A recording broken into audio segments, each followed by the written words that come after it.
আসসালামু আলাইকুম ওয়া রাহমাতুল্লাহি ওয়া বারাকাতুহু।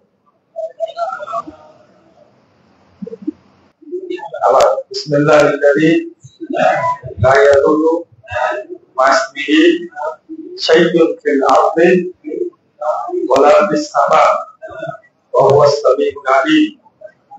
বিসমিল্লাহির কারীম লা ইয়াদুররু মা ইসমিহি শাইউন ফিল আরদি ওয়ালা ফিস সামা ওয়া হুয়াস সামিউল আলীম।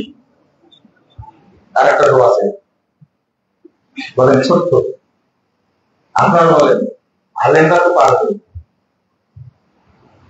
আর তিনবার আরেকটা ছোট্ট দোয়া আছে, বলেন না? হ্যাঁ বলেন, ধরে বলেন, তার মাঝে মিশাজেমা আল্লাহ।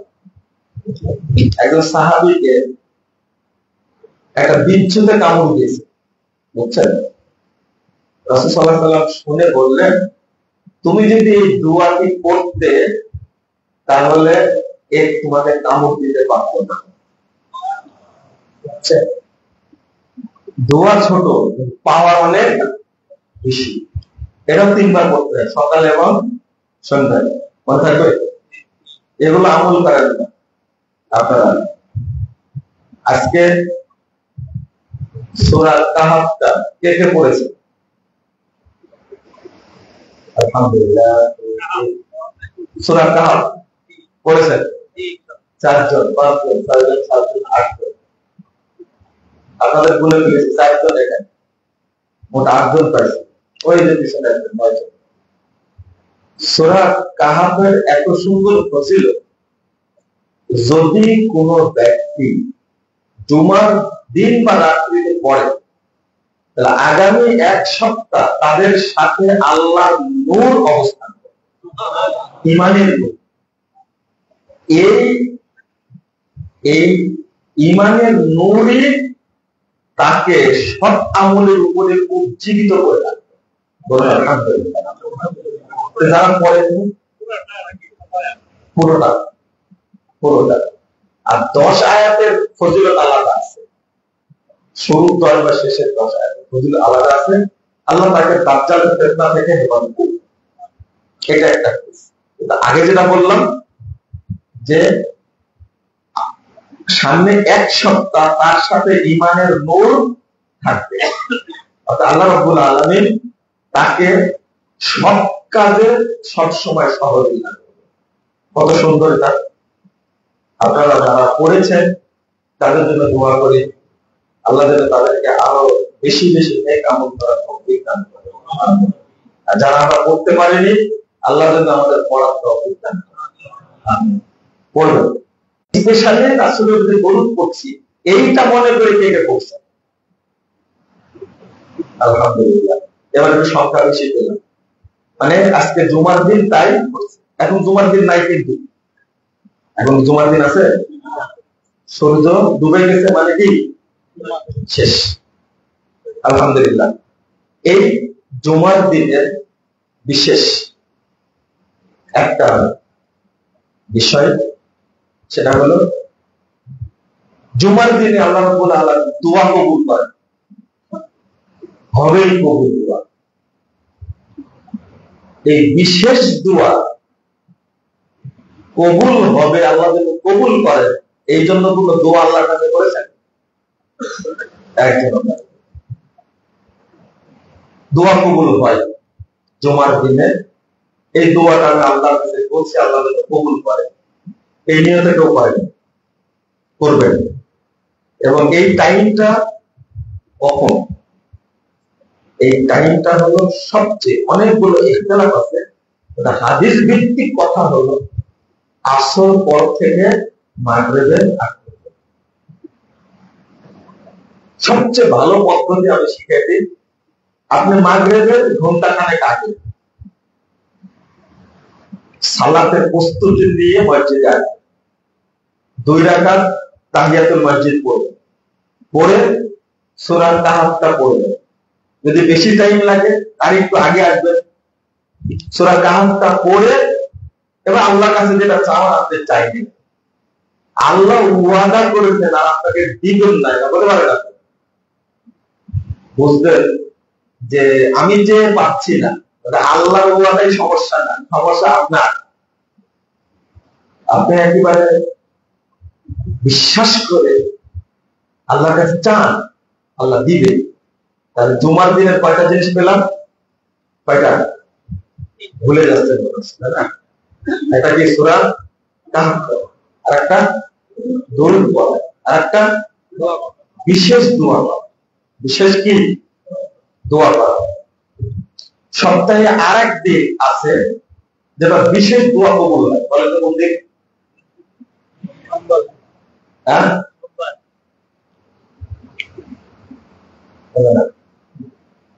যে দোয়াটা আপনার খুব জরুরি, এখনই কবুল হওয়া দরকার, এইরকম দোয়া কবুল হয় সপ্তাহে একদিন। সেদিনটা জানেন আপনার, তাই না? সেদিনটা হলো বুধবার। এবার বুধবার জহর থেকে আসরের মাঝে। কোন মাঝে? জহর থেকে আসর, সবচেয়ে ব্যস্ততম সময়। দেখে আজকে আপনাকে বলে গেলাম আগামী সপ্তাহে পারেন কিনা ধরতে বুধবার। দেখি পারেন কিনা, বলবেন যে আমি ধরতে পেরেছি, বুধবার পেয়েছি। জহর থেকে আসরের মধ্যে দোয়া করার কথা মনে হয়েছিল, দোয়া করেছিলাম। এটা জহরের সালাতে এসে আপনি জামাতের আগেও করতে পারেন, জামাতের পরেও করতে পারেন। জহর থেকে আসরের মধ্যে বিশেষ দোয়া কবুল হয়। রাসূল সাল্লাল্লাহু আলাইহি ওয়াসাল্লাম দোয়া করলেন, বিশেষ দোয়া সোমবার না শনিবারের দিন করলেন, তো হলো না। সোমবারে করলেন, তো হলো না। মঙ্গলবারে করলেন, হলো না। কিন্তু ওই দোয়া যখন বুধবারের দিন করলেন, আল্লাহ সাথে সাথে কবুল করলেন। হাদিসে সরাসরি হাসান, কেউ বলছেন হাসান। তো আপনারা এই বিশেষ দিনের কথা বলতে, যে দোয়ার কথা বলতে গিয়ে স্মরণ হয়েছে, কিবার এটা? বুধবার। মনে থাকবে ইনশাআল্লাহ। তো এইগুলো চর্চা করলে আপনার ইমানটা সবসময় সতেজ থাকবে ইনশাআল্লাহ। ইমানটা কি থাকবে? সতেজ থাকবে। ইমানটা সতেজ না থাকার পিছনে কিছু কারণ আছে। কারণের মধ্যে একটা অন্যতম কারণ, সেটা হলো দ্বীনি মাজলিসে অংশগ্রহণ না করা। একটা অন্যতম শ্রেষ্ঠ কারণ এটা। কারণ বছরে যদি একটা গাছে একবার পানি দেওয়া হয়, তাহলে ওই গাছ বাঁচানো কি? আপনি যদি দিনে একবার খান তাই তো টিকতে পারেন, তাই না? আরেকবার খাওয়ার জন্য একবারে কি করে থাকে, রাক্ষসের মতো কখন খানা পাবো। দিনে একবার খেয়ে তাই থাকতে পারে। আর একজন লোক যদি বছরে একবার এই যে ইমানের শিক্ষা, দিনের শিক্ষার জন্য টাইম যদি দেয়, তাহলে বছরে একবার এই পানি পাওয়ার পরে ইমান রাখা সম্ভব না ইমান নষ্ট করা সম্ভব? ইমান নষ্ট হয়ে যাবে, থাকবেই না। সেই বুখারীর মধ্যে একটা ইবারত এসেছে, সাহাবীরা বলতেন ইজলিস বিনা নুমিনু সাআহ, আসো আমাদের সাথে বসো, আমরা একটু টাইম ইমানকে নবায়ন করি। কি করি? ইমানকে নবায়ন করি। ইমান নবায়ন বুঝি, তাই না? ইমান আবার নবায়ন, ইমান নবায়ন করতে হয় প্রতি মুহূর্তে, নাহলে ইমান থাকে না। ইমান সেকেন্ডে সেকেন্ডে পালায়। ইমান এমন জিনিস, কিন্তু ইমান নবায়ন করতে হয় এটা জানি না। ড্রাইভিং লাইসেন্স নবায়ন করা লাগে না? ট্রেড লাইসেন্স নবায়ন করা লাগে না? সব নবায়ন লাগে। আপনার পোশাকটা নবায়ন করা লাগে না? 3 দিন না যেতে ওটা ধুয়ে দিয়ে আবার লন্ড্রি করে, ওটা আবার সেন্ট মাখা, পোশাক নবায়ন করে, মূর্ধন না নবায়ন। চোখে ময়লা লেগে আছে কিনা নবায়ন করেন না, চুল দিনে কয়বার ভাঁজ করে, চিরুনিকরণ কয়বার করেন না। কিন্তু এইগুলো নবায়ন না করলেও চলে, কিন্তু যেটা নবায়ন না করলে চলবে না ওটাই করেন, তাই না? কেউ যদি 1 মাস চুল না চিরুনি করে কোন সমস্যা? কিন্তু কেউ যদি ঈমান নবায়ন না করে, খাওয়ার নবায়ন হয়, দুপুরে যে খানাটা খাইছে যদি আপনার ওয়াইফ রাত্রে ওইটাই দেয়, মাথা ঠিক থাকে না। কেন? তুমি রান্না করো, কি করো?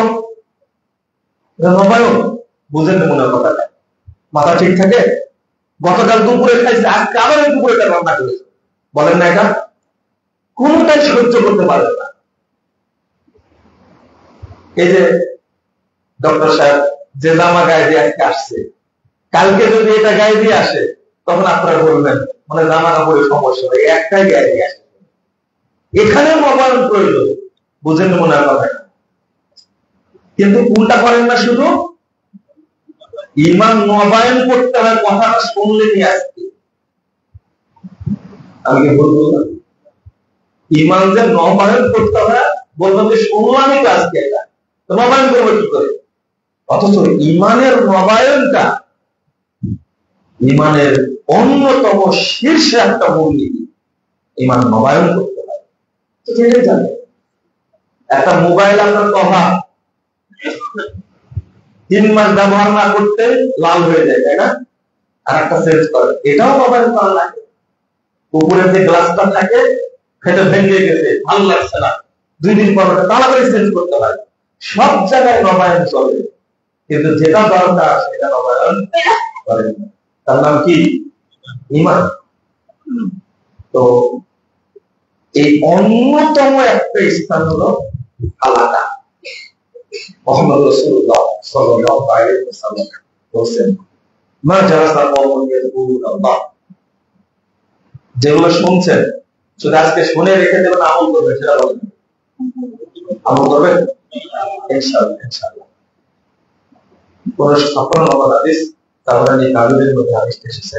তারপরে আওসাদ কিছু মানুষ যখন এক জায়গায় বসে তখন আল্লাহ তাদেরকে আসমান থেকে ডাকতে, দিন শিক্ষার জন্য এসেছে।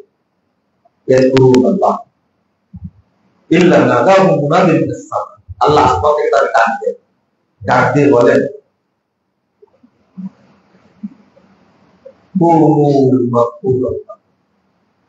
তোমার মাজলিসে এসেছিলে, এখন চলে যাও, তোমাদের সবাইকে ক্ষমা করে দেওয়া হয়েছে। তারপরে আল্লাহ বলছেন, ও বুদ্দিলাত সাইয়্যাতুকুম হাসানাত, তোমাদের যত পাপ ছিল সমস্ত পাপকে নেকি দ্বারা পরিবর্তন করে দেওয়া হয়েছে। এখন তোমাদের কি নাই? এটা মজলিসে আসার ফজিলত। ও বুদ্দিলাত সাইয়্যাতুকুম, যত পাপ ছিল সব নেকি দ্বারা পরিবর্তন করে দেওয়া হয়েছে। মানে পাপগুলো কি হয়ে গেছে? কি হয়ে গেছে? নেকি হয়ে গেছে। এত পাপ ছিল, আল্লাহ কত দয়ালু দেন। আল্লাহু আকবার। কোন খারাপ জিনিস ভালো হয় না, হয়? হ্যাঁ, শুনছেন কোথাও? মনে করেন যে ৫,০০০ টন আম পাওয়া গেছে, ফরমালিন দেওয়া, এই আম দিয়ে কি করবেন আপনি? কাঁঠাল বানাবেন? ফরমালিন যুক্ত আম দিয়ে কাঁঠাল বানানো যাবে? কি বানাবে? তাল চলবে, কি করতে হবে? ওগুলো ফেলে দিতে হবে। কিন্তু আল্লাহ কত দয়ালু, বান্দার পাপগুলোকে আল্লাহ নেকিতে পরিবর্তন করে। এর চেয়ে দয়া কি হতে পারে? এর চেয়ে রহমত দয়া কি হতে পারে বান্দার জন্য? সহিহ মুসলিম এসেছে,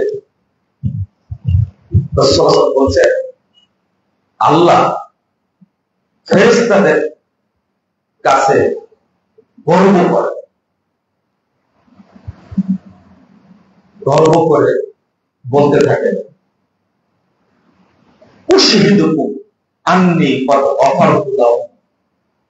ফেরেশতারা তোমরা সাক্ষী থাকো, মাজলিসে যারা দ্বীন শিক্ষার জন্য এসেছে আমি আল্লাহ তাদের সব পাপ ক্ষমা করব। এটা আল্লাহর ঘোষণা, আল্লাহর ঘোষণা। 2 নম্বর বলছেন ওয়া আতাইতুহুম মা সালু, আর তারাই মাজলিসে এসে আমার কাছে যা চেয়েছে আমি তাই দিয়ে দিলাম। তার ওয়াদা এটা আল্লাহ, আল্লাহ সাক্ষী রেখে বলছে এই তোমরা সাক্ষী থাকো, যারা এখানে এসেছে আমি তাদের পাপ মাফ করে দিলাম, আর তারা যা চেয়েছে আমার কাছে সেটা তাদেরকে দিয়ে দিলাম। ও আজারতুল্লাহুম বিমাস্তাজাবু, আর এখানে আসতে তাদের যে কষ্ট হয়েছে, সময় ব্যয় করেছে, শারীরিক যে পরিশ্রম হয়েছে, এই কারণে আমি তাদেরকে পূর্ণ নেকি দান করব। তখন ফেরেশতাদের মধ্যে কিছু ফেরেশতা বলেন ইয়াকুলুনা ইয়া ফীহি ফুলান আব্দুল ফাত্তাহ, আল্লাহ শুনেছেন এদের মধ্যে একজন লোক এসে বসে গেছে খত্তা, বড় পাপী, বড় অপরাধী, একবারে নোংরা লোক, এত পাপ করেছে এই লোকটা বসে গেছে। ইন্নামা মারা হাজালাতা মা, লোকটা এই দিকটা যাচ্ছিল, এতগুলো মানুষ বসা দেখে ও এসে বসে গেছে, বড় পাপী, আর ও নেকির জন্য আসেনি, মাজলিসে কি আসেনি, লোকগুলো দেখে ও বসে পড়েছে। এটাও কি মাফ করে দিবে? আল্লাহ রাব্বুল আলামিন এই প্রশ্ন শুনে বলছেন ওয়ালাহু গাফারতু, আমি ওকেও মাফ করে দিই। কি বুঝতে না, কি বুঝতে না, আল্লাহ দয়ার শেষ নাই। এরপর আল্লাহ বলছেন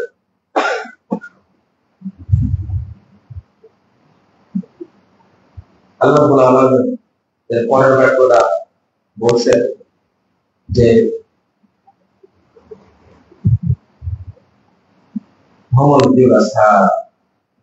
তারা এমন কিছু মানুষ এখানে বসে আছে,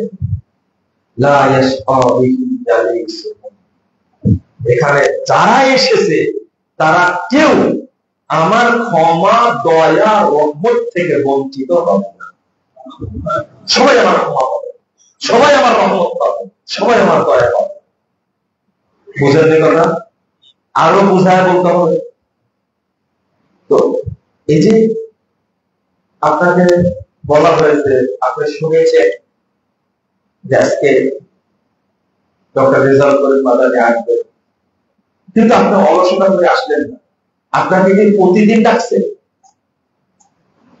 এই দিনের প্রতি অবহেলার কারণে আমরা তাওহীদ সম্পর্কে জানি না, ঈমান সম্পর্কে জানি না, মানহাজ সম্পর্কে জানি না। এত ব্যস্ত আপনি, হায় হায় হায়, এত ব্যস্ত, আপনি একটু সময় দিতে পারেন না। রাসূল সাল্লাল্লাহু আলাইহি ওয়াসাল্লাম বলেছেন, দেখেন আমি একটা জিনিস এইভাবে বুঝাই, আপনি কি বিরক্ত হচ্ছেন না? বুঝতে পারছেন না? বুঝছেন তো? বিরক্ত হচ্ছেন একটু, তাই না? এসা পাইটাই ছেলে। তো আপনাদের মাসিক আলোচনায় আপনারা অংশগ্রহণ যেন করেন, এই জন্য কথাগুলো বলছি। বিরক্ত হবেন কেন? সালাত পড়েন, পড়েন না? সালাত এমন একটা ইবাদত, আল্লাহ রাব্বুল আলামিন পাপ ক্ষমা করে দেন। পাপ কি করে দেন? ক্ষমা করে দেন। কিন্তু সালাত পড়লে পাপ গুলো নেকি হয় কি? বুঝেন না মনের কথা? নেকি হয়?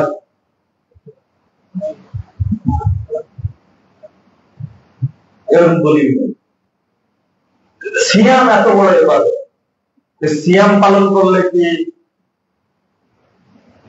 পাপগুলো নেকি হয়?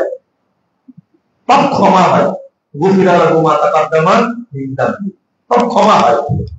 কিন্তু পাপগুলো কি নেকি হয় সিয়াম পালন করলে? এরকম দলিল শুনেছেন কারো কাছে? যদি কোনো ব্যক্তি হজ করে, উমরা করে, তাহলে পাপগুলো কি হয়? মাফ হয়।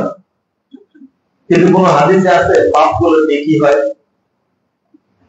ওযু করলে হাদিসে আসছে মুখ ধুলে মুখের পাপ ঝরে যায়, মুখমণ্ডল ধৌত করলে ধরে যায়, হাত ধৌত করলে ধরে যায়। এক এক করতে করে যখন পা ধৌত করে তখন সবই কি রাসূলুল্লাহ সাল্লাল্লাহু আলাইহি ওয়াসাল্লাম বলতেন, সহিহ মুসলিমের হাদিস 832 নম্বর হাদিস, ইন সারাফা মিন খাতিয়াতিহি কাহাইয়াতিহি ইয়াওমা ওয়ালাদাতুম উম্মুহ। যখন কোন মুমিন বান্দা ওযু শেষ করে তখন সে পাপ থেকে মুক্ত হয়ে ওই দিনের মতো হয়ে যায় যে দিন তার মা তাকে জন্ম দিয়েছে। এটা ওযুর উপস্থিত। তো কত জোরে সুবহানাল্লাহ বললেন। কিন্তু পাপগুলো নেকি হলো না, পাপ কি হলো? ক্ষমা হলো। কিন্তু হাদিসে নাই যে ওযু করলে পাপগুলো কি হয়ে যায়? নেকি হয়ে যায়। ওটা বুঝছেন না, তাই না? সহজ তো, বুঝবেন না। কিন্তু এই মাজলিসে আসলে আল্লাহ বলছেন আমি বান্দার পাপ ক্ষমাও করে দিই এবং সমস্ত পাপকে নেকি দ্বারা পরিবর্তন করি। কেন বলেন? কেন? অন্য ইবাদতে পাপগুলো নেকি হয় না, কিন্তু এই মাজলিসে আসলে পাপ নেকি হয় না। কারণ আছে না? কারণ হলো এইটা হলো এলেম শিক্ষার মাজলিস। কি শিক্ষা? এলমের দাম বুঝছেন? এখন এলমের দাম। সালাত আদায় করেন, কি শিখে নেবেন? নাই। হজ করতে যান, কি শিখে নেবেন? কিন্তু এই মাজলিসে আসলে এইখানে আপনি যেটা সবকটা পান, ইমানের শিক্ষা, সালাতের শিক্ষা, তাওহীদের শিক্ষা, মানহাজের শিক্ষা, সবকিছু শিক্ষার উপরে আলোচনা হয়, ইলমের উপরে আলোচনা হয়। এই জন্য এই মাজলিসের এত বড়। তারপর দেখা গেল একজন বৃদ্ধা মহিলা, আমি দেখছি দুইজনা ধরে নিয়ে যাচ্ছে প্রোগ্রাম শেষ করার পর। বলছি এইরকম এক অসুস্থ মহিলাকে নিয়ে আসতে চান? তোর এলাকার বন্ধু পরে জিজ্ঞেস করে বলছে যে দুই বৌমার শাশুড়িকে ধরে নিয়ে যাচ্ছে প্রোগ্রাম শেষ করার পরে। জিজ্ঞেস করেছে, বলছে যে আমি এটা মোবাইলে শুনেছি যে এরকম মাজলিসে আসলে সব পাপ আল্লাহ ক্ষমা করে দেয়, এই জন্য বলেছে পুরো আমাকে ধরে নিয়ে যা।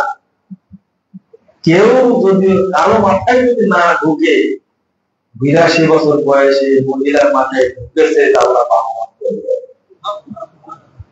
এটা আপনাদের কাছে বলছি কথাটা, ওই মহিলা কি পাবে না? এত বৃদ্ধ একজন মহিলা, শীতের মধ্যে তার দুই ছেলে দুই বউ ধরে নিয়েছে, মেয়েরা আবার ধরে নিয়ে আসছে। এই বয়সে শুনেছে পাপ থেকে মুক্তি পাওয়ার যে বাসনা তার ভিতরে, আল্লাহ তাকে আগে মাফ করে দিয়েছে। এই যে অনুশোচনা, এটাই হলো ফজিলত। আর তওবা নাদামা, রাসূল সাল্লাল্লাহু আলাইহি ওয়াসাল্লাম বলেছেন তওবা কাকে বলে? পাপের অনুশোচনাটা হলো তওবা। এই জিনিসটা আপনার মধ্যেও থাকতে হবে, প্রেরণা। শুধু নিজে না, আপনার সন্তানকে শিক্ষা দিতে হবে, আপনার ওয়াইফকে শিক্ষা দিতে হবে, আপনার আত্মীয় স্বজনকেও বলতে হবে। এটা কিন্তু আমাদের দায়িত্ব। দায়িত্ব থেকে মুক্ত হলে আল্লাহ যেন আমাদের বোঝার চলে। ইমানের নবায়ন বলছিলাম, তাই না? নবায়ন যদি না থাকে খুব সমস্যা। ইমানকে নবায়ন করবেন বিশেষ চারটা জিনিস থেকে। কয়টা জিনিস? চারটা। এক নম্বর হলো আশিরক, কি? দুই নম্বর হলো কুফর, তিন নম্বর হলো নিফাক, 4 নম্বর হলো তাগুত। মনে থাকবেন কয়টা? 4টা। বলেন তো, শিরক, কুফর, নিফাক, তাগুত। মনে থাকবেন, এটা হলো বলব, আরো আছে, কিন্তু এইগুলো সামনে আসে। নবায়নটা কত জরুরি। 124 নম্বর হাদিস, সহিহ মুসলিম। রাসূলুল্লাহ সাল্লাল্লাহু আলাইহি ওয়াসাল্লাম বলেছেন, ইন্নার রাজুলা ইসবিহু মুমিনান ওয়া ইমসি কাফিরা। আও ইমসি মুমিনান ওয়া ইসবিহু কাফিরা। একজন ব্যক্তি যখন সকাল করে তখন মুমিন অবস্থায় সকাল করে, কিন্তু সন্ধ্যা হতে হতে কি হয়ে যায়? কাফের। অথবা সন্ধ্যায় সে মুমিন থাকে, সকাল হতে হতে কি হয়ে যায়? চিন্তা করে, অবস্থাটা কত জটিল। কত যে কুফরি আমরা করছি, কিন্তু আমার মাথায় তাহলে ইমানটা নবায়ন করা কতটা জরুরি। রাসূল সাল্লাল্লাহু আলাইহি ওয়াসাল্লাম বলেন, লাকুল ইবনে আদম আশাদ্দু ইলাবান মিনাল কিবর। মানুষের, আদম সন্তানের অন্তরটা এতটাই পরিবর্তনশীল, যেমন মহিলারা যখন ভাত রান্না করে তখন ভাতে বলক ওঠে না, কি বলবো তাকে? বলক বলে। 1 সেকেন্ডে কয়টা উঠে বলেন তো দেখি, কয়টা উঠে? আপনি একটা ভিডিও করবেন, যদি গুনতে পারবেন দেখবেন তো, পারবেন গুনতে? আপনার গুনার সাধ্য থাকলে আল্লাহ নবী উদাহরণ দিতেন না। চেষ্টা করেন, আপনার ওয়াইফকে বলে গুনে দেখো তো সেকেন্ডে কয়টা উঠে। বলো যে করবো, বলা করে না। আল্লাহ রাসূল বলছেন, মানুষের ঈমান এর চেয়েও বেশি বড় পরিবর্তনশীল। 1 সেকেন্ডে আপনার অন্তর আমেরিকা ঘুরে কানাডা হয়ে চীন থেকে বাংলাদেশে আসতে যায়। উদাহরণটা দিচ্ছেন কে? মুহাম্মদ রাসূলুল্লাহ সাল্লাল্লাহু আলাইহি ওয়াসাল্লাম। এই জন্যই সবচেয়ে আফজালুল যিকর লা ইলাহা ইল্লাল্লাহ। সব সময় আপনাকে মুখ দিয়ে বলতে হবে লা ইলাহা ইল্লাল্লাহ, লা ইলাহা ইল্লাল্লাহ, বলতে থাকতে হবে। এই মুখটা আপনাকে ভিজিয়ে রাখতে হবে জিহ্বাটাকে, এটাই হাদিসে আসছে। কিন্তু আমরা তো বুঝি না। আল্লাহ ব্যবস্থা করে দিয়েছেন ঈমানকে নবায়ন করার জন্য, বুঝায় দিচ্ছেন। রাসূলুল্লাহ সাল্লাল্লাহু আলাইহি ওয়াসাল্লাম বলেছেন, মুস্তাদরাক হাকিম 4 নম্বর হাদিস, কি কথা, আশ্চর্য লাগে।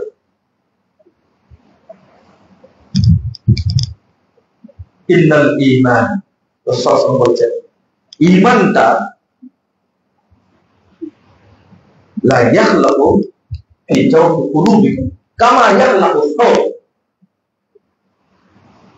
তোমাদের ঈমানটা, ভিতরে যে ঈমানটা আছে সেটা জীর্ণ শীর্ণ হয়ে যায়। যেমন কাপড় ব্যবহার করতে গিয়ে ময়লায় আবরণ পড়ে, জীর্ণ শীর্ণ ছিঁড়ে যায়, ঠিক তোমাদের হৃদয়ে যে ঈমানটা আছে এই ঈমানটাও অনুরূপভাবে কি হয়ে যায়? জীর্ণ শীর্ণ হয়ে যায়। ফাসআলিল্লাহ ফাসআলুল্লাহ, তোমরা আল্লাহর কাছে চাও আইয়ু জাদ্দিদাল ঈমান ফি কুলুবিকুম, আল্লাহ রাব্বুল আলামিন যেন তোমাদের অন্তরে যে ঈমান আছে এই ঈমানটাকে যেন আল্লাহ নবায়ন করে। আল্লাহ রাসূল বলছেন এটা ঈমান নবায়ন করার জন্য, কিন্তু আপনি কোনদিনই ভাবেননি যে ঈমানকে নবায়ন কিভাবে করতে হবে, কেন করবেন? এটা আল্লাহর দয়া দেখবেন, আল্লাহর রহমত দেখবেন। সুবহানাল্লাহ, আপনি কখনো কল্পনাও করতে পারেন আল্লাহ আমাদের উপরে এত রহমত করেছে। যেমন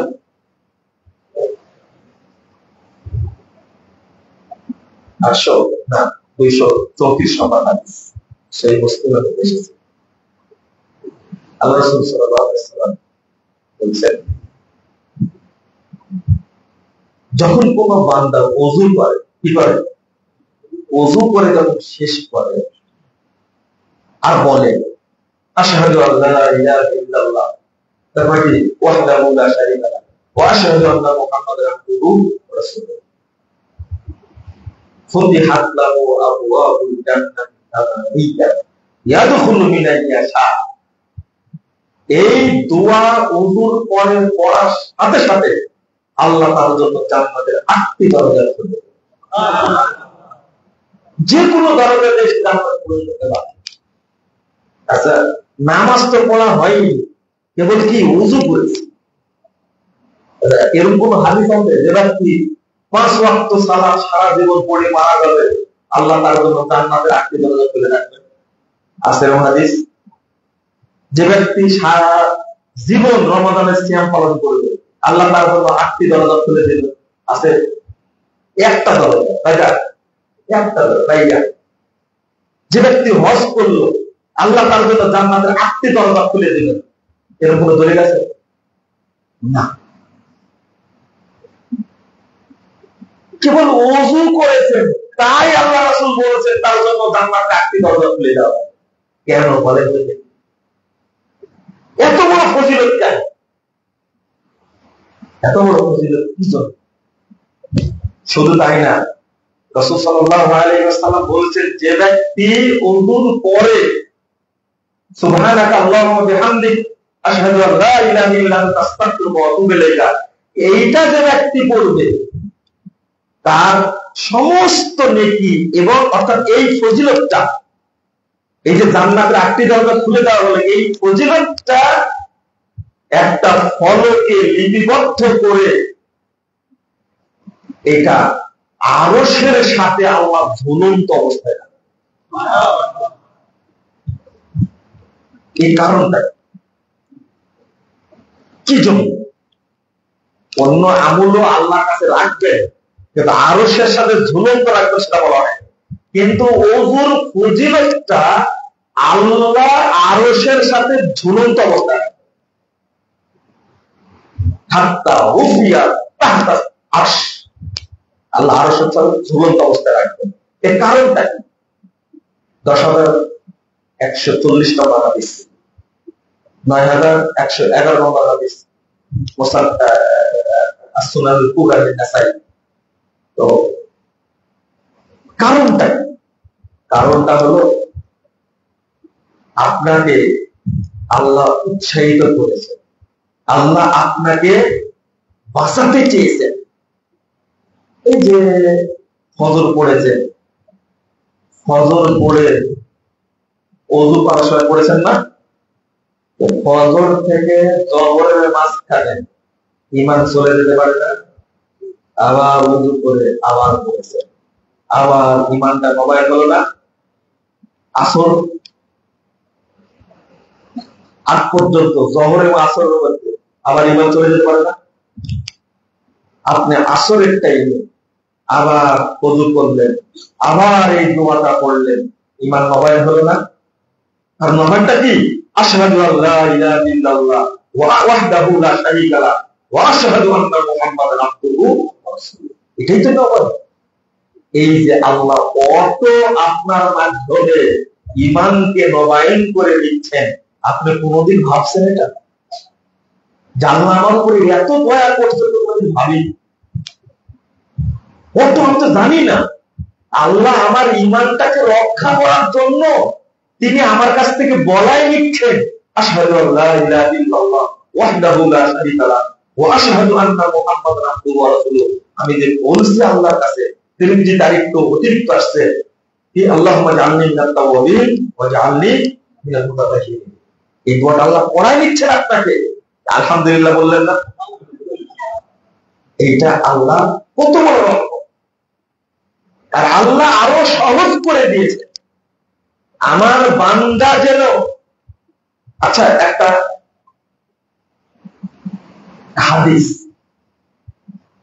এই যে শেখ আছে বড় আলেম মানুষ, মদিনা বিশ্ববিদ্যালয়ে পড়া, দেখেন তো হাদিসের অনুবাদটা আমার ঠিক হয় কিনা, যদি বললাম উনি ধরা যাবে। আল্লাহ রাসূল বলেছেন লাকিনু মাউতাকুম, তোমরা তোমাদের মৃতদেরকে লা ইলাহা ইল্লাল্লাহ তালকিন করো। মৃতদেরকে তালকিন করা যায়? মরে তো গেছে, তাই না? হ্যাঁ, কিন্তু এই কথা বলার পক্ষে কোনোবার ঠিক আছে? হাদিসটা কি এইরকম? লাকিনু মাউতাকুম লা ইলাহা ইল্লাল্লাহ, তোমাদের যারা মৃত তাদেরকে তালকিন করাও, অনুবাদ এটা। কিন্তু মাইনেরকে কি তালকিন করানো যায়? হ্যাঁ, তো মরে গেছে না। হাদিসের অর্থটা কি? আপনি বলছেন আমার বাপ আজকে মরে গেছে, ভালোই, সকালে লা ইলাহা ইল্লাল্লাহ বলছিল, বিকালে মারা গেছে, হলো না। মাউতাকুম, একবারে মরে যাচ্ছে, মুমূর্ষ, আর ফিরে আসবে না, ওই অবস্থায় যদি লা ইলাহা ইল্লাল্লাহ বলে তবেই তাকে, আধা ঘন্টা আগে না, 20 মিনিট আগে না, ওকে মরাই বলা হচ্ছে, আর ফিরে আসবে না, তখন বলতে হবে। আল্লাহ রাসূল কি বলছেন? যে ব্যক্তি মৃত্যুর সময় লা ইলাহা ইল্লাল্লাহ বলবে, দেখাও জান্নাতে, জান্নাতে গ্যারান্টি। কিন্তু কেন লা ইলাহা ইল্লাল্লাহ কোন রকম যদি বলতে পারে বান্দা, শেষ কথা, এর আগে শিরিক করুক, যাই করুক না কেন, শেষ কথাটা লা ইলাহা ইল্লাল্লাহ হয়েছে, আল্লাহ মানবে। খেয়াল করেছেন? মনে করেন যে জিহ্বা ঘুরানোই যাচ্ছে, লা ইলাহা ইল্লাল্লাহ, এই অক্ষরগুলোতে কয়টাতে নুক্তা আছে বলে তো দেখি? কয়টাতে নুক্তা আছে? হ্যাঁ, লা ইলাহা ইল্লাল্লাহ কয়টাতে নুক্তা আছে ভালো করে বলে দেখো। হ্যাঁ, একটাতে কিনার, একটাতে কিনার, আর নুক্তাওয়ালা অক্ষর উচ্চারণে ভারী, এটা হলো আরবি কায়দা। নুক্তাওয়ালা অক্ষর উচ্চারণে কি ভারী, বান্দা যেন জিহ্বাটা নড়াতে পারে, ভারী যেন না হয়, আল্লাহ এই কালেমাটা শিক্ষা দিয়েছে। বলুক আমার কাছে, বলে আসুক, আমি তাকে জান্নাত দান করব। তাহলে বোঝা গেল লা ইলাহা ইল্লাল্লাহ শুধু সকালে বলবেন অর্থ এটা না, শুধু বিকালে বলবেন এটা অর্থ না, এটা মুহূর্তে মুহূর্তে ঈমান চলে যায়, আর মুহূর্তে মুহূর্তে এটা নবায়ন করতে হবে। আর নবায়ন করার জন্য ছোট্ট বাক্য আল্লাহ শিক্ষা দিয়েছে, সেটা কি? লা ইলাহা ইল্লাল্লাহ। বুঝতে পারবেন? বুঝেননি কথা? এজন্য সৌদি আরবে যাবেন, আপনি ড্রাইভারের গাড়িতে চলবেন বা কারোর সাথে কথা বলবেন, দোকানদারের সাথে কথা বলবেন, দেখবেন ও লা ইলাহা বলতে আছে, লা ইলাহা ইল্লাল্লাহ, আল্লাহু আকবার, লা ইলাহা ইল্লাল্লাহ, সুবহানাল্লাহ, ওর মুখে আছে। এটা তো তার কালচার। এমনকি মুখে না বললেও আপনি ডানে তাকাবেন, বড় করে লেখা আছে লা ইলাহা ইল্লাল্লাহ, একটু পরে বামে তাকাবেন, লেখা আছে সুবহানাল্লাহ। দেখেন নি কথা? যারা দেখতে যান আপনারা, আরে মক্কা থেকে মদিনা গেলেও তো দেখা, গাড়িতে যান না, না বললেও দেখা লেখা আছে, আর দেখলেও তো পড়া যায়, তাই না? এইগুলোর গুরুত্বটা কেন? যেন আল্লাহর জিকির ভুলে না যায়। আজকে বুঝলেন নবায়ন কথাকে বলে? কেন নবায়ন বলতে গিয়ে কয়টা জিনিস বলেছি? চারটা জিনিস বলেছি, তাই না? কুফর, শিরক, কুফর, নিফাক, আর কি? মনে করেন না আমরা শিরক করি না, করি কি? করি, তাই না? শিরক করি। 2, কুফর, কুফর করেন কি? মনে হয় করেন? তাগুতের সাথে জড়িত থাকে, আস্তিক, তাই না? তাগুত আমাদের কাছে এত আলো, আজকে তোমার খুতবায় বললাম টঙ্গী মসজিদে যে আমরা মাজার পূজা করি না, আলহামদুলিল্লাহ। কবর পূজা করি না, পীর পূজা করি না, তাবিজ বাঁধি না, সব ঠিক আছে, কিন্তু তাগুত ছাড়ি না। কি ছাড়ি না? তাগুত ছাড়ি না। এই আহলে হাদিসরা যতদিন এই তাগুতের পূজা না ছাড়বে, ততদিন আমাদের ঈমান এবং আমল আল্লাহর দরবারে কবুল হবে না। তাগুত তো বুঝি না, তাই না? তাগুত বুঝেন? তাগুতের একটা সংজ্ঞা বলে দিই, সবাইকে মনে রাখতে হবে। তাগুত হলো আল্লাহর আইন বিরোধী যে কোনো আইন কি তাগুত, মনে থাকবে। আর এই আইন যারা পরিচালনা করে তারা কি তাগুত, মনে রাখবেন। অত বেশি বোঝার দরকার নাই, এতটুকু বুঝলেই হবে। আল্লাহর আইন বিধান বাদ দিয়ে যে আইন বিধান আছে সেগুলো কি তাগুত। আর এইটাকে যারা পরিচালনা করে তারাও কি তাগুত। এদেরকে ধরে রাখতে হবে না ছেড়ে দিতে হবে? এই ইমাম বাবার মধ্যে এখনো তৈরি।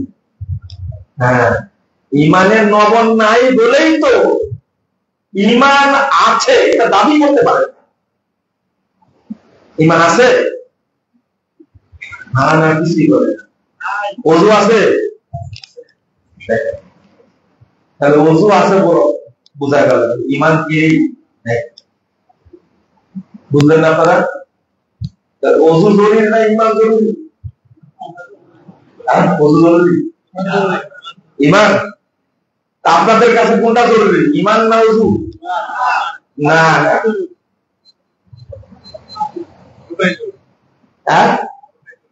দুইটা জরুরি। বলছি যে আগে ইমান আগে ওযু। হ্যাঁ, আপনাদের কাছে কি জিজ্ঞেস করলাম তো বললেন না ইমান আছে কিনা। কি যখন বললাম ওযু আছে কিনা, তখন আছে, এক সেকেন্ড সময় দিলেন না। তাহলে আপনাদের কাছে কি জরুরি কোনটা? ওযু জরুরি।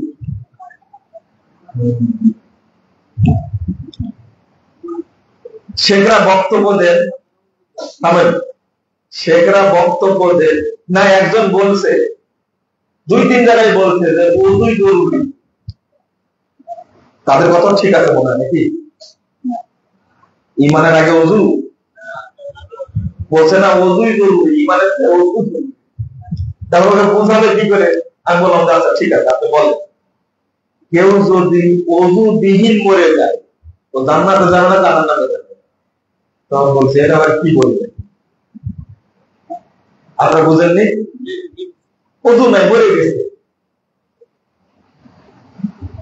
জাহান্নামে যাবে কি? কিন্তু ওযু আছে, ইমান নাই, মরে গেছে, এবার কি? হ্যাঁ, এটা তো হাদিস। নামাজ পড়ে ইমান নাই, এই লোকের সংখ্যাই বেশি। আল্লাহ রাসূল বলছেন ইয়াতি আলান নাসির জামান, মানুষের সামনে একটা যুগ আসবে, একটা সময় আসবে, ইয়াসতামিউনা ওয়া ইয়াসাল্লুনা ফিল মাসাজিদ, মানুষরা দলে দলে মসজিদে যাবে, সালাত আদায় করবে। মাসাজিদ, সব মসজিদ মুসল্লি দ্বারা পূর্ণ থাকবে। ওয়ালাইসা ফীহি মুমিন, কোন মসজিদে খুঁজে একজন ইমানদার পাওয়া যাবে। এই ঠিক তো কথা, মুসল্লি আছে কিন্তু কি নাই, ইমানদার নাই। তাহলে আপনাদের কথার সাথে মিলে গেল। হ্যাঁ, সবাই ওযু করে আছে কিন্তু কি নাই, সবাই মুসল্লি। আজকে জুমাবার গেল না, এই মসজিদে মুসল্লি কম ছিল, ধরেনি ওনার পিছনে আরো পথ বিচারিয়েছে। সব মসজিদ এরকম হয়েছে, কিন্তু হিসাব করে দেখেন একজন মুমিন পাওয়া যাবে কিনা। আপনি এটা বিশ্লেষণ করবেন কি করে? যার অন্তরে শিরক আছে তার অন্তরে কি তাওহীদ আছে? যার অন্তরে তাগুত আছে তার অন্তরে তাওহীদ আছে? যার অন্তরে নিফাক আছে তার অন্তরে ঈমান আছে? কোনো দিনই। তাহলে আমি কিভাবে দাবি করি ঈমান আছে? আচ্ছা, একটা জিনিস বলি, আমরা বেশি ওয়াজ করি ঈমান ভঙ্গের কারণ, তাই না? সে ঠিক আছে তো, ঈমান ভঙ্গের কারণ। আমি কিন্তু এই ওয়াজ করি না, আমি একটু উল্টা ওয়াজ করি। আচ্ছা বলেন তো, যে কোনদিন ওযুই করেন তার ওযু ভাঙ্গার সম্ভাবনা আছে? হ্যাঁ, ভাঙতে পারেনি? হ্যাঁ, ওযু নাই আবার ভাঙবে কিসে, তাই না? সুন্দর, ওযুই নাই ভাঙবে কিসে? মনে করেন একজন লোক 80 বছর ওযু না করে তাহাজ্জুদ করতেছে, হয়নি? রমজানে তারাবি কবুল হয়েছে, ওযু ছাড়াই তারাবি পড়লে কবুল হবে না? রমাদান মাসে কবুল হবে না? এটা তো খুব ভালো করে বুঝতে। কিন্তু ঈমানবিহীন যদি কেউ নামাজ পড়ে, উত্তর দেন, হবে না? একই অবস্থা। ঈমানই নাই যে ভাঙ্গার ওয়াজ করবো কেন, এইটা তদন্ত করতে যা দেখছি যে কি নাই, ভাঙ্গার ওয়াজ করে লাভ হয়। আগে ঈমান নিয়ে আসাতে হবে, তাই না? এবার বুঝতেছেন কথা? একজন লোক মারা গেছে, আপনার বাপ, কে? বাপ মারা গেছে। এখন মারা গেছে, গোসল দিতে গিয়ে দেখছেন যে বাপের এই জায়গায় তাবিজ বাঁধা। কি বাঁধা? তাবিজ বাঁধা। বলেন তো, আপনার বাপের ঈমান আছে? কি হয়েছে? নষ্ট হয়ে গেছে। এই দেখেন, এই জাকির হোসেন বলে দিলেন ঈমান নষ্ট হয়ে গেছে। যেহেতু তাবিজ বাঁধা, সেহেতু ঈমান কি হয়ে গেছে? নষ্ট হয়ে গেছে। ঠিক আছে? হ্যাঁ, নষ্ট হয়ে বললেন। তাহলে আগে উদাহরণ দেওয়ার জন্য লাভ হলো, ঈমান নষ্ট হলে কি করে?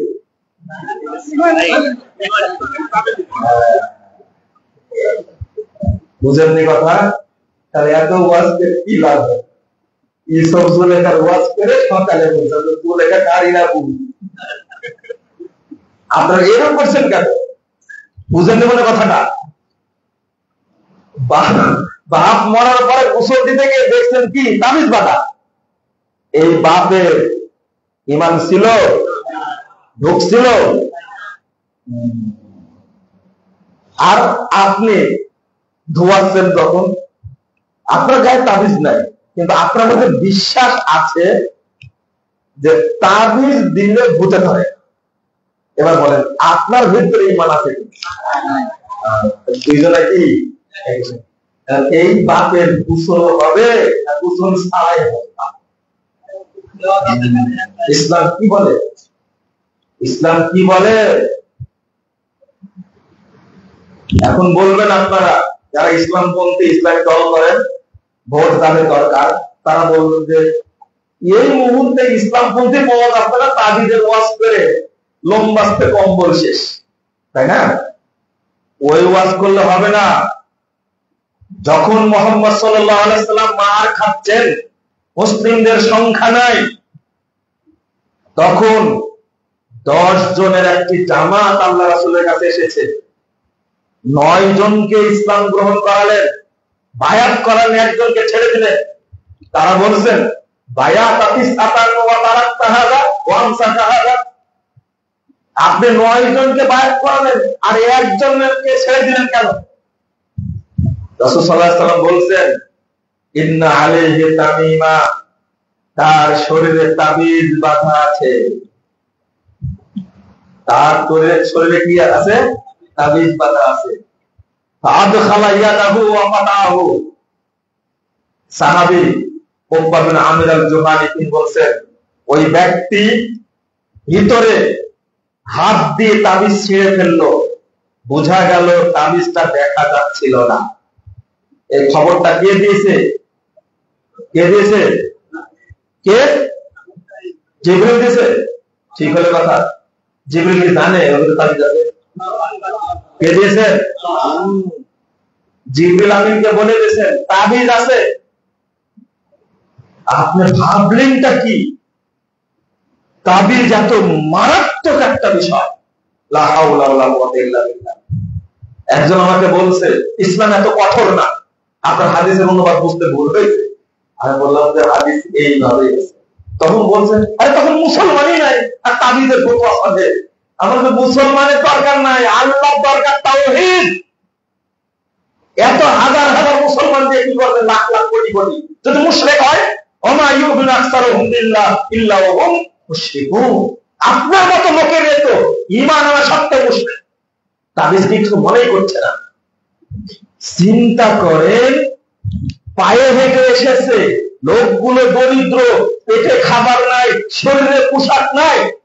10 জনের মধ্যে 9 জনকে বায়াত নিলেন, একজনকে কাট করে রেখে দিলেন। যখন তাবিজ ছেড়ে দিয়েছে ফাবায়াহুন নবী সাল্লাল্লাহু আলাইহি ওয়াসাল্লাম, আল্লাহ রাসূলের পরে কি নিলেন? বায়াত নিলেন। চিন্তা করেন, তাবিজ থাকা অবস্থায় আশহাদু আল্লা ইলাহা ইল্লাল্লাহ ওয়া আশহাদু আন্না মুহাম্মাদান আবদুহু ওয়া রাসূলুহু, এই বাক্যটা পড়বে, এটাই পড়ার অধিকার নাই, এটা বলাই না যায়। সালাত জায়েজ হতে পারে, সিয়াম জায়েজ হতে পারে, হজ জায়েজ হতে পারে। এই হাদিস বাঙালিরা কখন বুঝতো? এই জন্য সৌদি আরবের শায়েখরা আগে তাবিজের উপর আক্রমণ করে। কেন? কি জন্য? চিন্তা করতে পারছে? তাবিজ আল্লাহ পড়ালেন না, আপনি এটার প্রতি এত দুর্বল। তাবিজ ছাড়া ভোট ছাড়া হয়ে যায় না, তাবিজ না হলে দাঁতের ব্যথা ভালোই হবে না। কিচ্ছু চলবে না। শুধু এই ছোট্ট উদাহরণ দিলাম, আপনারা বুঝবেন তাই। তাহলে বড়গুলোর কি অবস্থা? বড়গুলোর কি অবস্থা? তাহলে বোঝা গেল যে ব্যক্তি বিশ্বাস করে আল্লাহ নবী গায়েব জানেন, জানতেন, পীর সাহেব গায়েব জানে, তার মধ্যে কি ঈমান আছে না নাই? কি হয়েছে? কি হয়েছে? ঈমান ঢুকে, ওর বায়ু ঢুকে যায়। এবার বুঝেছেন কথা? যার মধ্যে বিশ্বাসটা আছে, ওর ভিতরে ঈমান ঢুকেইনি। যে ব্যক্তি বিশ্বাস করে মাজারে সেজদা দেওয়া যায়, কবরে সেজদা দেওয়া যায়, বলেন তার মধ্যে ঈমান ঢুকেছে? এরা কি? দেখবেন মুশরিকেরা। আপনি এই জিনিসটা না বোঝা পর্যন্ত আপনার অন্তর পরিষ্কার হবে না। আজকে তত্ত্বাবধায়ক সরকার কথা বলছে, তাই না? আল্লাহ বলছে, আল্লাহ কি করলো? একজন মুলবি গেছে, তাইনি? হ্যাঁ, দোয়া করার জন্য নিছেন একজনকে, শুধু দোয়াটা করে দেন, এছাড়া তার কিছু করার নাই। নাহলে পিস থেকে ওই দিকে চালু হয়ে যাবে। বুঝেননি মনে হয় কথাটা? বুঝছেন কথা? দিগন্ত টিভি ওই পরের দিনই ভাষায় নিষেধাজ্ঞা উঠে গেছে, হয়তো আজকাল চালু হয়ে যাবে দিগন্ত টিভি, এমনি অটো চালু হয়ে গেছে। কিন্তু ওই যে দোয়া করার জন্য নিছে না, উনি এই নির্দেশ দিতে পারবেন না। আর এটার জন্য অডিটোরিয়াম ভাড়া করা লাগবে না, ক্যামেরার দরকার নাই, কিচ্ছু না, শুধু সম্প্রচার হবে, 1 সেকেন্ডের ব্যাপার, কেবলে যুক্ত করে দিবে, টিভি সারা বাংলাদেশ চালু হয়ে যাবে, হবে না? কিন্তু আমাদের এই ধর্ম বিষয়ক উপদেশটা এইটা বলার সাহস নাই। উনি শহীদ মিনারে গিয়ে দোয়া করতে পারবেন, শুধু দোয়াটা করে দেন, যেহেতু শহীদ মিনারে আসছি, যেহেতু স্মৃতিসৌধে আসছি। বুঝেননি কথা? স্মৃতিসৌধে গেলে কি ঈমানটা একবার পাকা হবে নাকি? কি হবে ঈমান?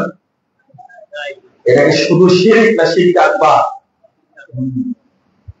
কঠিন, কোনো আপোষ নাই। শিরকের সাথে তাওহীদের কোনো আপোষ হতে পারে না। প্রশ্ন আসে, এখানেই তো প্রশ্ন। উপদেশটা যদি ডক্টর রেজাল্ট করে মাদানিকে বানা দেওয়া যেত, কেমন হতো বলেন তো দেখি? আল্লাহ রাসূলকে প্রস্তাব দিয়েছিল, ভাই এনারা কয়জন? 17 জন, আজকে বলে 4 জন বাড়ছে, তাই না? তোরা 17 জন ছিল, 14 জন ছিল, 1500 বছর পরে যদি 17 জন হয়, তাহলে সেই যুগে ছিল 14 জন, কম ছিল না বেশি ছিল তুলনামূলক? বুঝেননি? আবু জাহলরা 14 জন মিলে মিটিং করছে, পরে আসছে আল্লাহ রাসূলের কাছে, এসে বলছেন, শোনো ভাতিজা, ইয়া ইবনে আখি, ইন কুনতা তুরিদ, তুমি যদি চাও মালা বা জামানা মালানা হাত্তা তাকুনা আসরানা মা, তুমি যদি সম্পদ চাও, তাহলে আমরা সবাই মিলে সম্পদ এক জায়গায় করে সব সম্পদের মালিক তোমাকে বানায় দেবো, তুমি মক্কার সবচেয়ে বড় ধন্য সম্পদ শিল্পপতি হবে। ওয়াইন তুরিদু শারাফা সাওবাতনাকা আলাইনা হাত্তা লা নাক্তা আমরা দুনা, আর তুমি যদি নেতা হতে চাও, তাহলে তোমাকে আমরা নেতা বানাবো, তোমার মরা পর্যন্ত এই নেতৃত্ব আর কেড়ে নিব, তুমি আমাদের নেতা। ওয়াইন তুরিদু মালিকা, আর তুমি যদি রাষ্ট্রনায়ক হতে চাও, মালাকনা আলাইনা, তাহলে আমরা তোমাকে রাষ্ট্রনায়ক বানাবো। প্রস্তাবটা ভালো ছিল না খারাপ ছিল? এখন যদি প্রস্তাব দেয়, ডক্টর ইউনূস সাহেব যদি বলে যে আমরা 3 বছর চালালাম, 1 বছর চালালাম, তাহলে বলি যে আপনারা একটু দেশটা চালান, আপনারা নেবেন না? হ্যাঁ না বলেন? নেবেন না? নেওয়া তো উচিত, উচিত না? আমরা একটু দেখাই দিই, আমাদের নেওয়া উচিত। আল্লাহ রাসূলকে যখন প্রস্তাব দিলেন, রাসূল সাল্লাল্লাহু আলাইহি সাল্লাম উত্তর দিলেন, মা বিমা তাকুলুনা মা জিতু বিমা জিতু আতলবু আমওয়ালা, বলছেন যে তোমরা যে প্রস্তাব নিয়ে এসেছো চাচা, এই প্রস্তাবের সাথে আমার কোনো সম্পর্ক নেই। হয়েছে? 1 নম্বর, আমি তোমাদের কাছে সম্পদ চাই না, ওয়ালা শারাফাতিকুম, আমি তোমাদের কাছে নেতা হতেও চাই না, ওয়ালা মালিকা আলাইকুম, তোমাদের রাষ্ট্রনায়ক হতে চাই না। আচ্ছা, কেন প্রত্যাখ্যান করলেন বলেন যদি? কেন?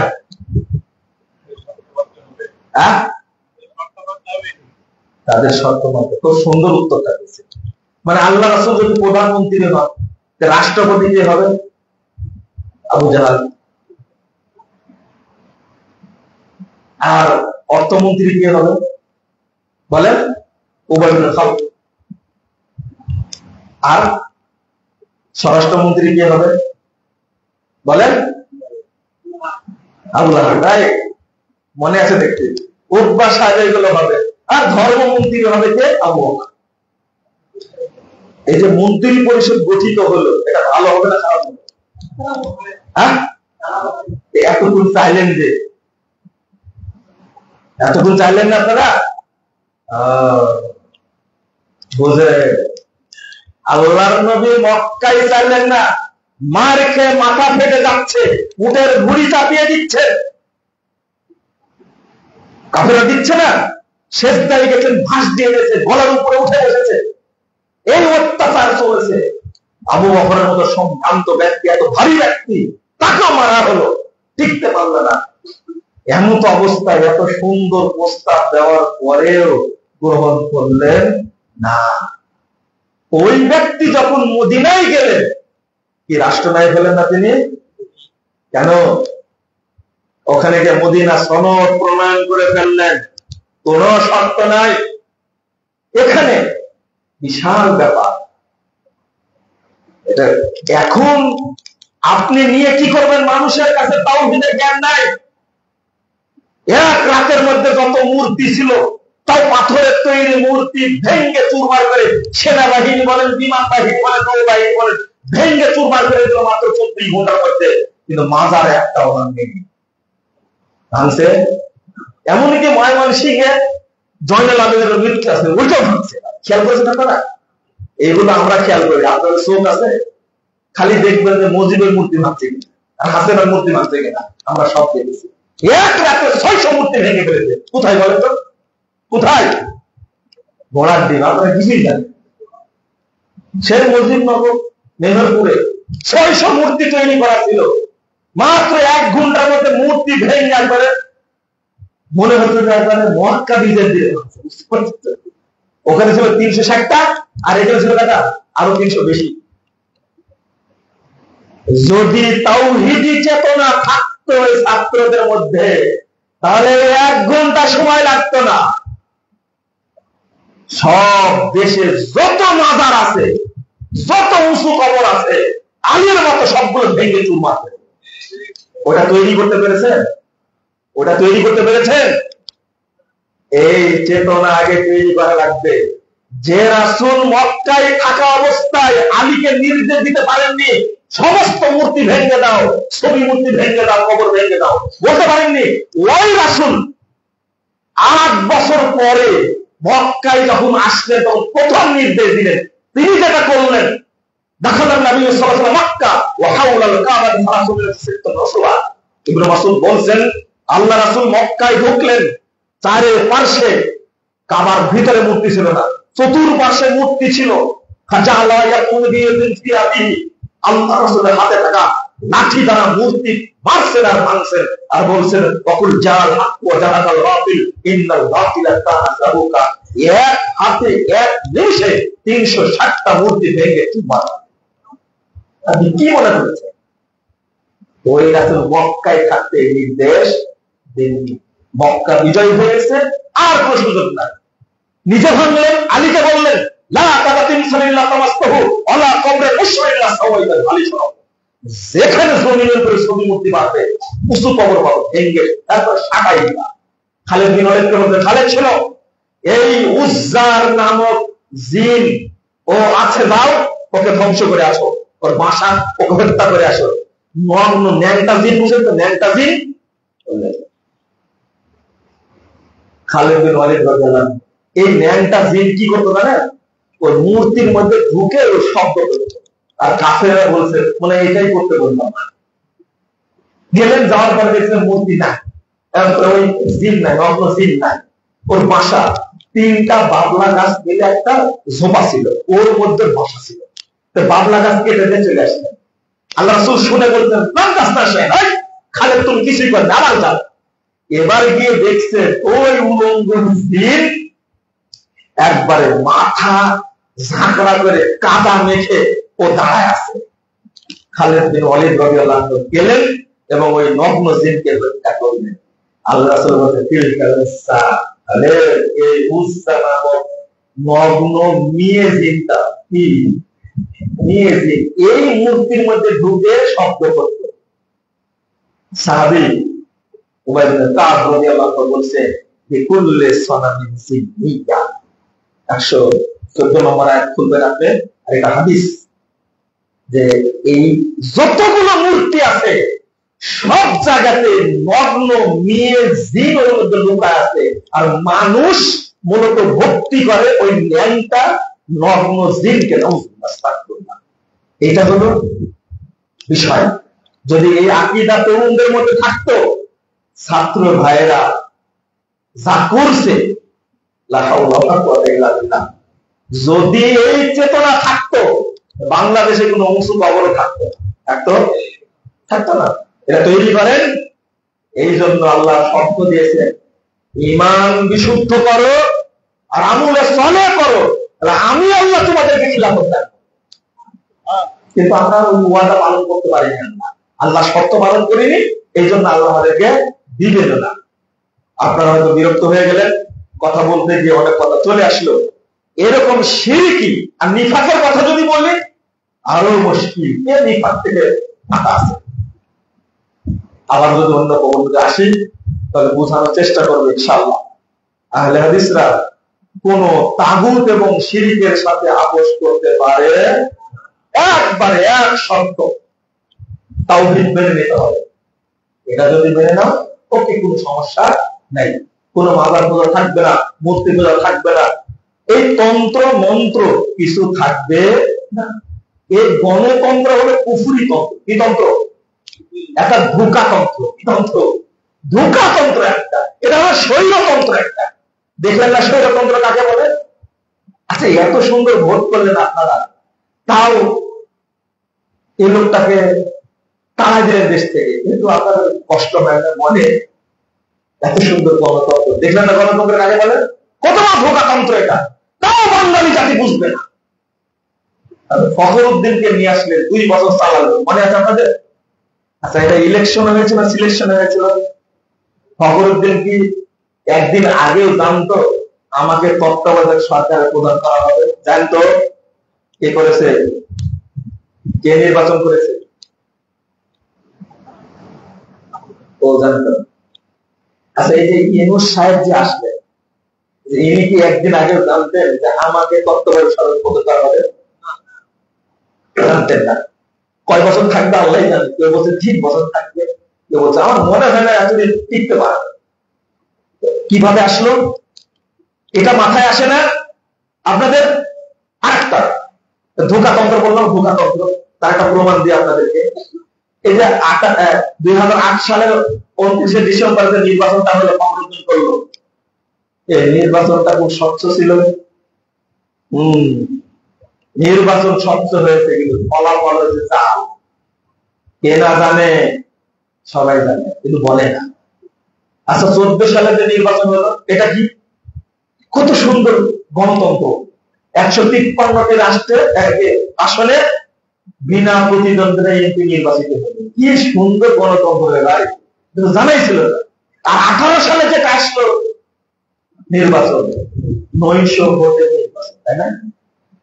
আর 24 সালে যেটা হলো সেটা ঐতিহাসিক একটা স্বর্ণাক্ষরে লেখা, তাই না? আচ্ছা, আপনাদের লজ্জা হয় না, শরম হয় না? এই যে গণতন্ত্র আপনারা দেখলেন, তাই না? 7 জানুয়ারি নির্বাচন, 5 আগস্ট কি স্বাধীনতা দিবস নাকি?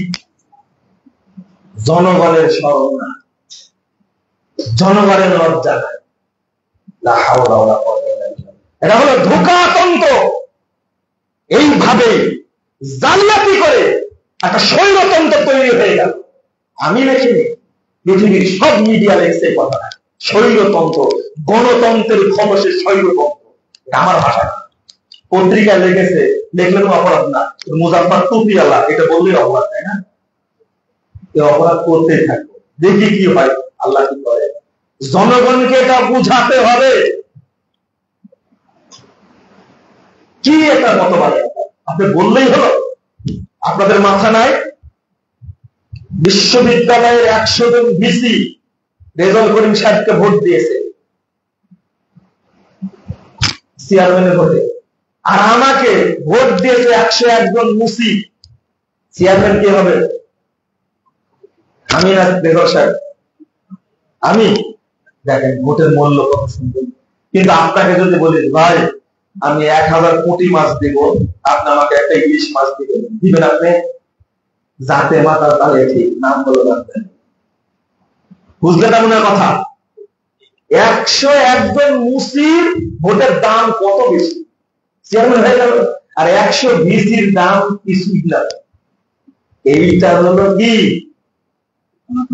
আবার গণতন্ত্র বলছি, ধোঁকা, স্বৈরতন্ত্র, গুন্ডাতন্ত্র, সন্ত্রাসতন্ত্র। আচ্ছা, আরেকটা জিনিস বুঝাই, আপনারা রাগ করেন। মাথা ঠিক আছে তো আপনাদের? হ্যাঁ, গাজীপুর সিটি কর্পোরেশনে 3 লাখ ভোট আছে। কয় লাখ?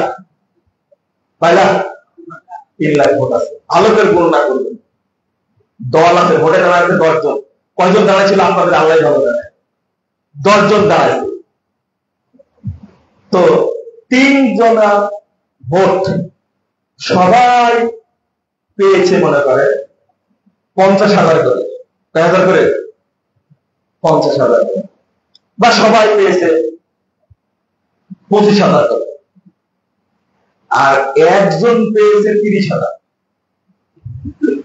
কত হাজার? বলে সবাই পেয়েছে কত করে? 25,000।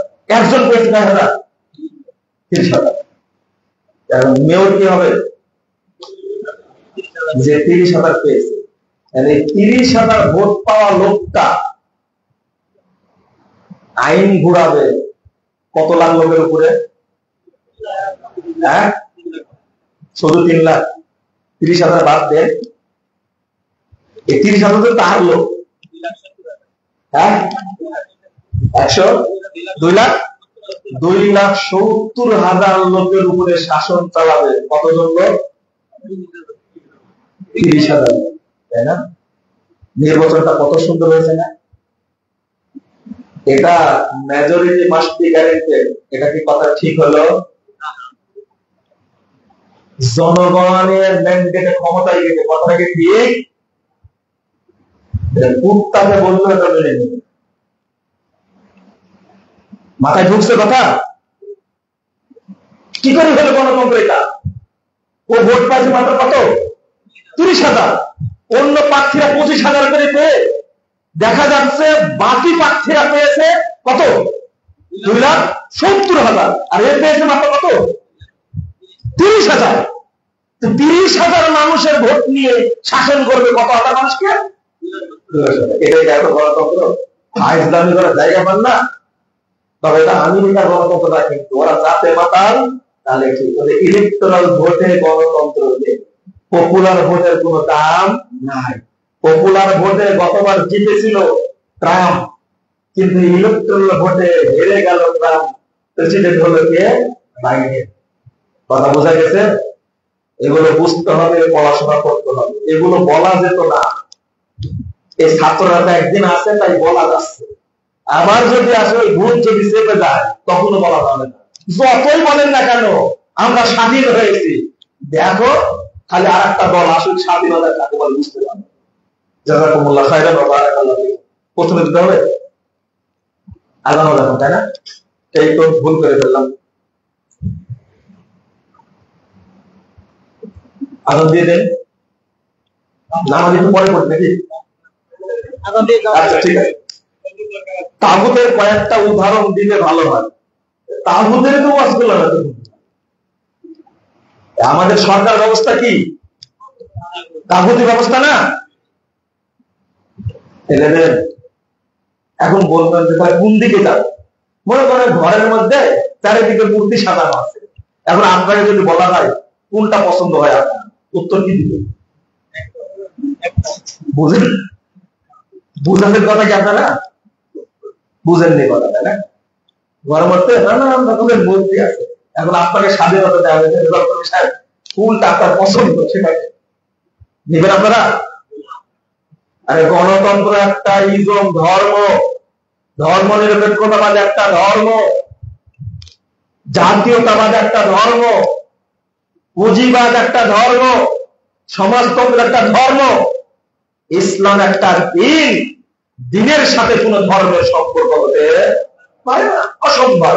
ইন্নাদ দীনা ইনদাল্লাহিল ইসলাম। আপনি তখনই মুসলিম যখন কেবল ইসলামকে মানবেন। আর সবাই যদি চুমু দিতে থাকেন আপনি, আপনার বউ বলবে এটা উস্তাদ। বুঝলেন? এখন খাস ভাষায় বললাম, এই চরিত্র আপনার বউয়ের কাছে খারাপ হয়ে যাচ্ছে, তা আল্লাহর কাছে খারাপ কত হবে?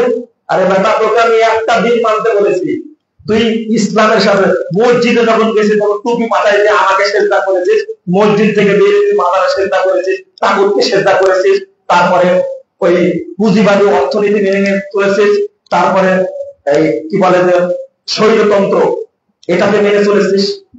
তাহলে এক আল্লাহর ইবাদত হলো কি না? এগুলো থেকে যেদিন আপনি বুঝবেন সেদিন ক্লিয়ার হবে ইনশাআল্লাহ। যুবকদের বিয়ের ব্যাপারে অভিভাবকরা এত কঠোর কেন?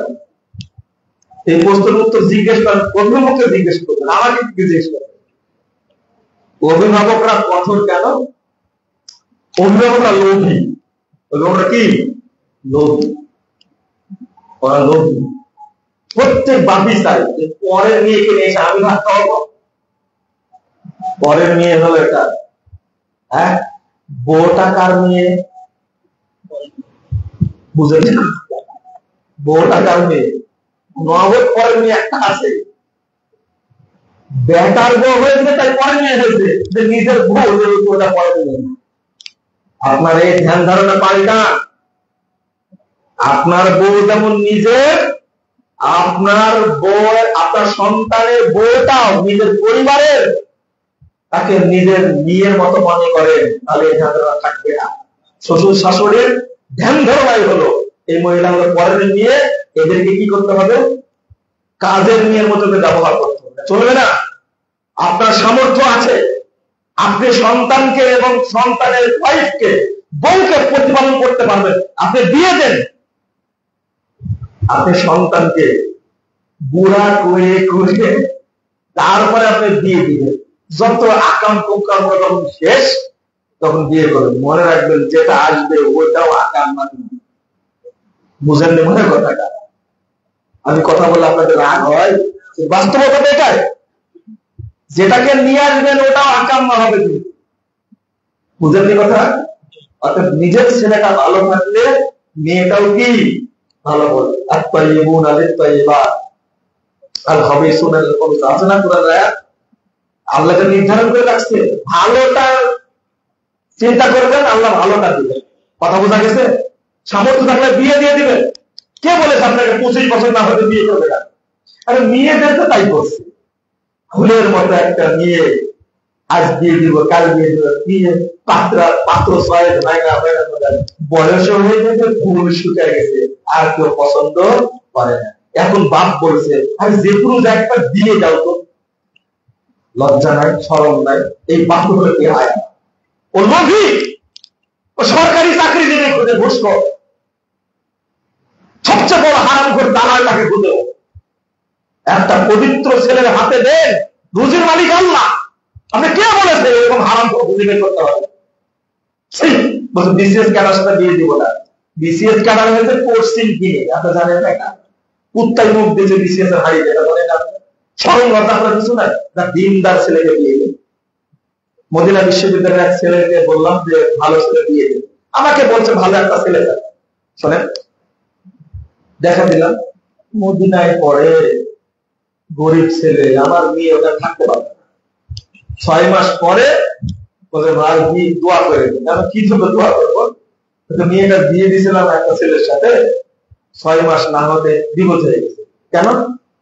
ছেলেটা আমেরিকায়, এই চরিত্র তো খারাপ ছিল, তা জানতাম। মানে কি সমস্যা কি? চরিত্র খারাপ, মদ খায়। আমি বলবো ও শেষে ধর্ষক খুঁজে পেয়েছে, তাই না? সন্ত্রাসী খুঁজে পেয়েছে, একটা ফুলের মধ্যে মেয়েকে দিয়ে দিছে। বাপ মায়ের অন্তর যেমন পেয়েছে ওই রকম একবারে যেমন ওর তেমন পিতল, জায়গা মতো পড়েছে। শেষে মেয়েটা ডিভোর্স দিয়ে চলে আসছে। এখন বলেন সুবহানাল্লাহ, নাকি বলবেন? আপনাদের শরম নাই, লজ্জা নাই, হায়া নাই আপনাদের? ভালো ছেলে খুঁজে পান না, অকর্মা, আর রিকশা চালায় খাবে, পবিত্র সন্তান তৈরি হবে। কিসের আপনি এই সমস্ত আমেরিকাতে কানাডায় থাকে এই ভূতগুলোর সাথে বিয়ে দিতে হবে? কে বলেছে? চরিত্র নষ্ট, ধর্ষক, মাক্ষর। আস্তাগফিরুল্লাহ। অভিভাবককে দিলাম আজকে, কিছু মনে করেন।